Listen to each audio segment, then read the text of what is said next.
السلام علیکم ورحمۃ اللہ وبرکاتہ۔ عزیز طلباء، آج ہم اسلامیات لازمی کا 5واں لیکچر پڑھنے جا رہے ہیں۔ آج کے ہمارے لیکچر کا عنوان ہے وجود باری تعالیٰ کا ثبوت اور اس کے قرآنی و عقلی دلائل۔ اکثر یہ سوال MCQs اور شارٹ کویسچن کی صورت میں آتا ہے یا اس میں موجود آیات ترجمہ کے لیے آتی ہیں، کبھی کبھار بطور لانگ کویسچن آتا ہے، لیکن اکثر و بیشتر یہ بطور شارٹ کویسچن یا MCQs کے طور پہ آتا ہے یا آیات ترجمے کے لیے آتی ہیں۔ وجود باری تعالیٰ سے مراد ہے کہ اللہ تعالیٰ کی موجودگی قرآنی و عقلی دلائل سے ہم نے ثابت کرنی ہے۔ عزیز طلباء، اللہ تعالیٰ کا وجود بلا شک و شبہ موجود ہے۔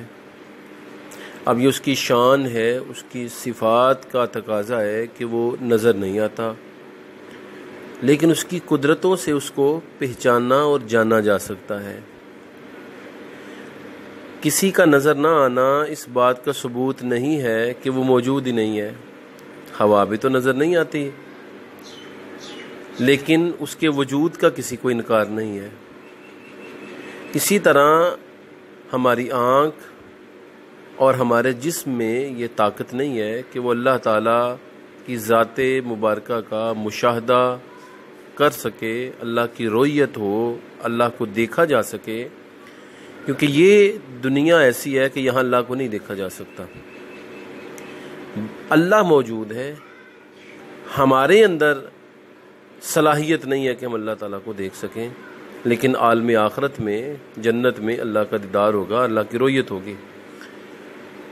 تو اللہ تعالیٰ کی ذات مبارکہ موجود ہے، اسے پہچانا کیسے جا سکتا ہے؟ اس کی قدرتوں سے، اس کے دلائل سے اور نظام کائنات کے بدستور نظم و ضبط کے ساتھ چلنے سے۔ عزیز طلباء، سب سے پہلے ہم ایک حقائق سیکھیں گے۔ اس حقائق سے ہمیں بہت سارے سبق ملیں گے۔ اس حقائق سے ہمیں معلوم ہوگا کہ اللہ کی ذات ہے، موجود ہے، نظام کائنات اس کے ہاتھ میں ہے، وہ نظام کائنات سے غافل نہیں ہے۔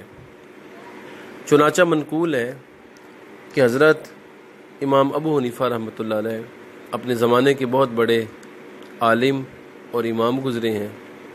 فقہ حنفی انہی کی ترتیب دی ہوئی ہے اور ان کے شاگردوں کی کاوشوں کا نتیجہ ہے۔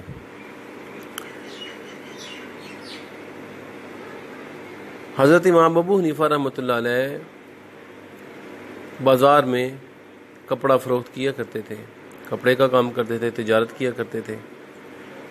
تو ایک آدمی سے ملاقات ہوئی، دوران گفتگو، آپ کو پتہ ہے کہ دیندار لوگوں کی گفتگو دین پر مشتمل ہوتی ہے، تو اللہ کا، قیامت کا ذکر آ گیا۔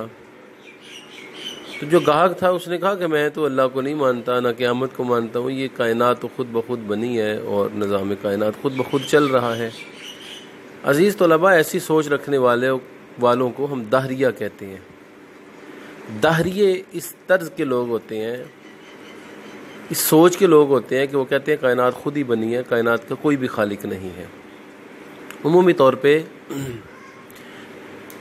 لوگوں کی چند اقسام ہیں: موحد، توحید کا عقیدہ رکھنے والے; کافر، اللہ اور آخرت کا انکار کرنے والے; مشرک، اللہ کے وجود کو تسلیم کر کے پھر اس کے ساتھ کسی کو شریک ٹھہرانے والے۔ دنیا میں سب سے بڑی تعداد مشرکین کی ہے، پھر اس کے بعد موحدین کی ہے، اور پھر اس کے بعد جو تیسرے نمبر پر تعداد ہے وہ دہریوں اور کافروں کی ہے۔ تو دہریہ اس بندے کو کہا جاتا ہے جو اللہ کے وجود کا سرے سے منکر ہو۔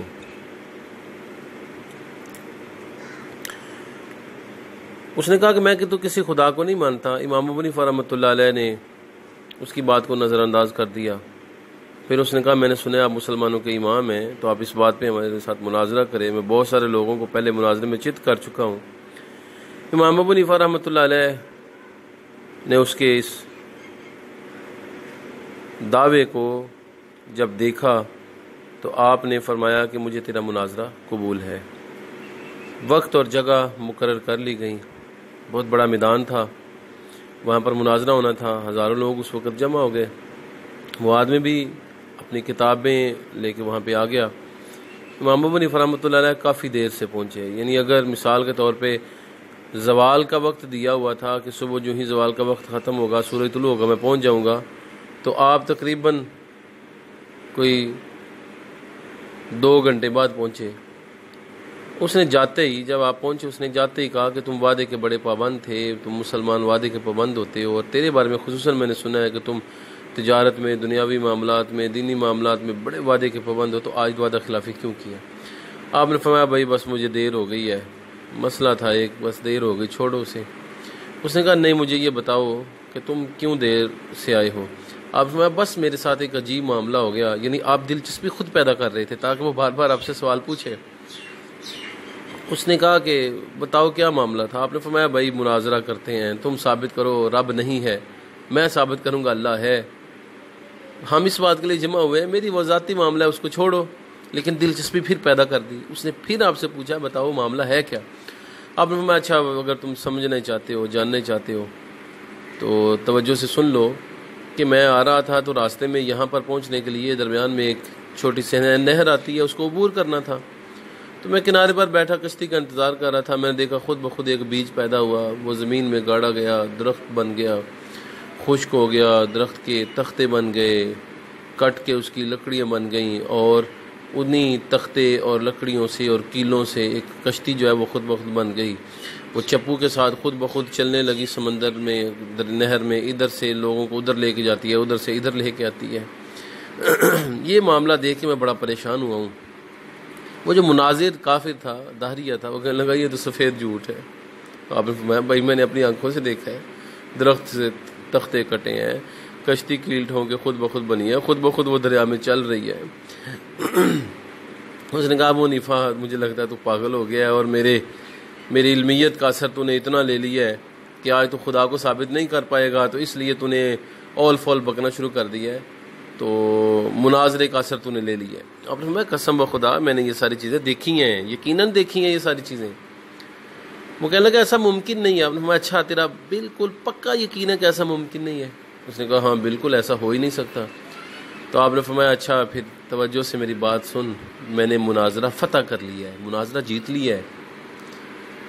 وہ حیران ہو گیا، ہکا بکا کہ یہ کیسے؟ اس نے کہا یہ کیسے؟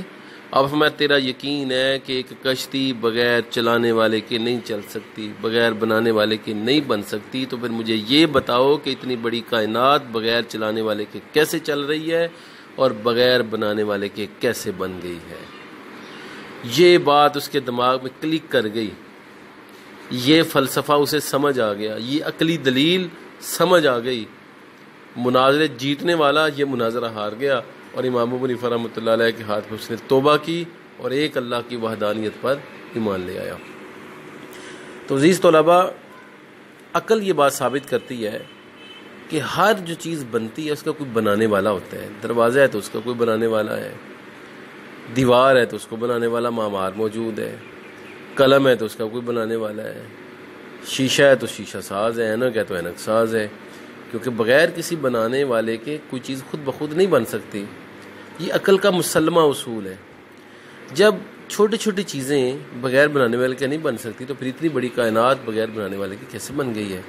عقل جب اس پہلو پر سوچتی ہے اور وہ توجہ کرتی ہے کہ چھوٹی چھوٹی چیزوں کے بنانے والے موجد اور ان کو بنانے والے ہوتے ہیں، تو اتنی بڑی کائنات بغیر بنانے والے کیسے بن گئی؟ اتنا بڑا سورج، یہ چاند، یہ ستارے، یہ زمین، یہ آسمان، یہ نظام کائنات، یہ کیسے بن گیا ہے؟ جب اس پہلو پر عقل سوچتی ہے تو پھر وہ ایک اللہ کو مانے بغیر نہیں رہتی اور اسے ایک خدا پر یقین کرنا پڑتا ہے۔ یہی بات اللہ تعالیٰ نے قرآن کریم میں بیان فرمائی ہے۔ رب تعالیٰ فرماتا ہے افی اللہ شک فاطر السماوات والارض، کیا اللہ میں شک کرتے ہو جس نے آسمان اور زمین بنائے ہیں؟ یعنی آسمان اور زمین کے بننے میں تمہیں شک نہیں ہے اور اس کے بنانے والے میں شک ہے، تو یہ تو ناممکن ہے۔ سورہ ابراہیم کی یہ آیت نمبر 10 ہے۔ تو فرمایا جس طرح آسمان زمین بنے ہوئے ہیں، یہ دلیل ہے کہ اللہ تعالیٰ موجود ہے۔ اسی طرح عزیز طلباء قرآن کریم کی سورہ نمل کی آیت نمبر 88 جب ہم دیکھتے ہیں تو کائنات کے نظام کو چلایا جا رہا ہے اور کائنات کا نظام مسلسل چل رہا ہے، یہ بات ہر ایک کے لیے مسلمہ ہے۔ تو قرآن کریم نے اس کو یوں بیان کیا ہے، سن اللہ الذی اتقن کل شیء، یہ اللہ کی کاریگری ہے جسے اللہ نے مضبوط کر رکھا ہے، یعنی کائنات کے نظام کو اللہ نے تھام رکھا ہے۔ پھر سورہ ملک کی آیت نمبر 3 ہم پڑھیں تو اس میں اللہ تعالیٰ آسمانوں کا ذکر کرتا ہے اور فرماتا ہے کہ آسمانوں کو دیکھو جو ہم نے طے بتائے بنائے ہیں، ان کے نیچے کوئی ستون نہیں ہے، تو کیا یہ بغیر بنانے والے کے خود بخود بن گئے ہیں؟ تم ان کی طرف دیکھو، بار بار دیکھو، توجہ سے دیکھو، ان میں کوئی دراڑ کوئی کمی نظر نہیں آئے گی، بار بار دیکھو، بار بار دیکھو، لیکن تیری نظر پلٹ آئے گی اور تجھے ان میں کوئی کمی نظر نہیں آئے گی۔ تو سورہ ملک کی آیت نمبر 3 ہمیں آسمانوں کی تخلیق کی طرف توجہ دلاتی ہے۔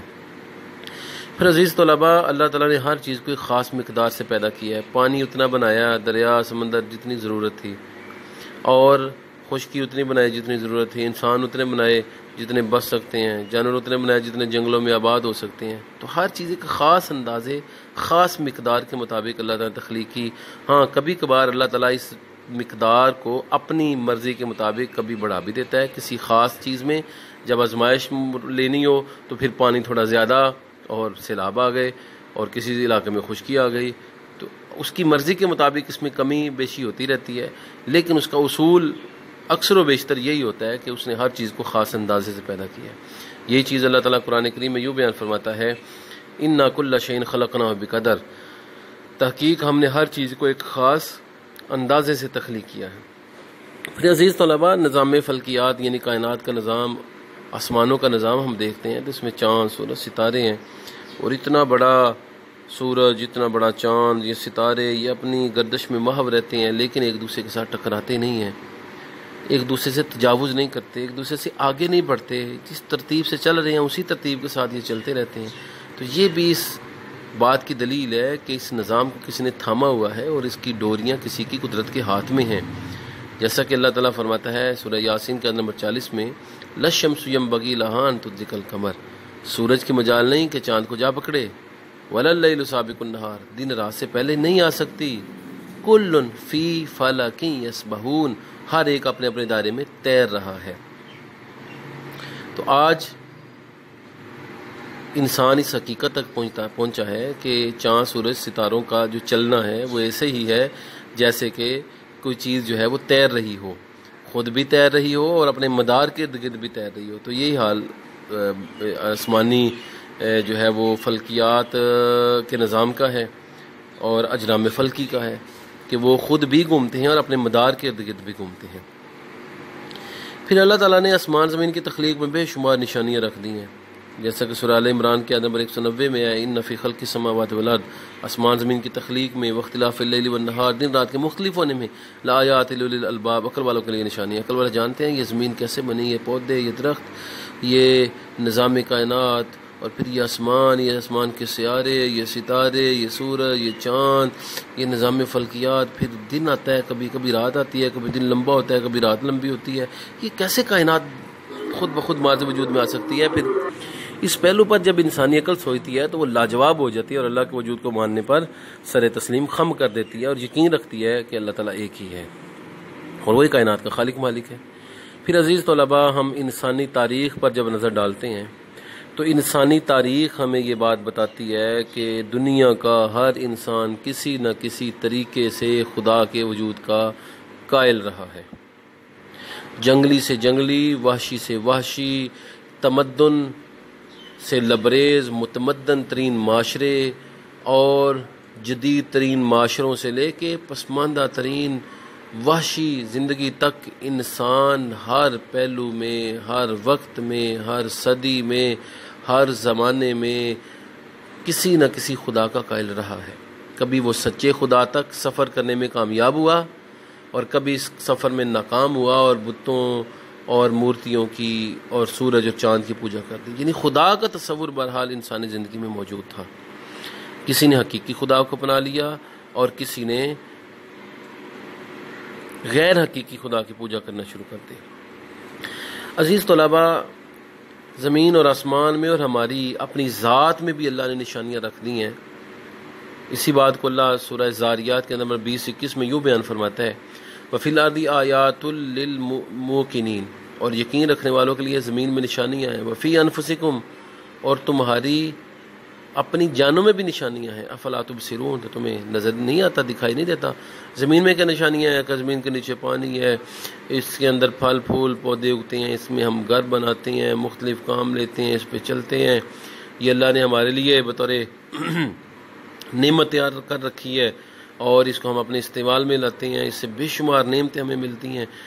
اور پھر ہماری ذات میں کیا نشانیاں ہیں کہ زبان بولنے کے لیے ہے، کان سننے کے لیے، آنکھ دیکھنے کے لیے ہے، ناک سونگھنے اور سانس لینے کے لیے ہے، پھر اندرونی نظام ہے، جگر ہے، آنتڑیاں ہیں، دل ہے، اور یہ سارے کا سارا نظام جو ہے نا وہ ایک ایک لمحے میں اپنا اپنا کام سر انجام دیتا ہے، تو انسانی باڈی جو ہے وہ ورک کرتی ہے۔ تو اللہ تعالیٰ فرماتا ہے زمین میں بھی نشانیاں ہیں، تمہاری اپنی ذات میں بھی نشانیاں ہیں۔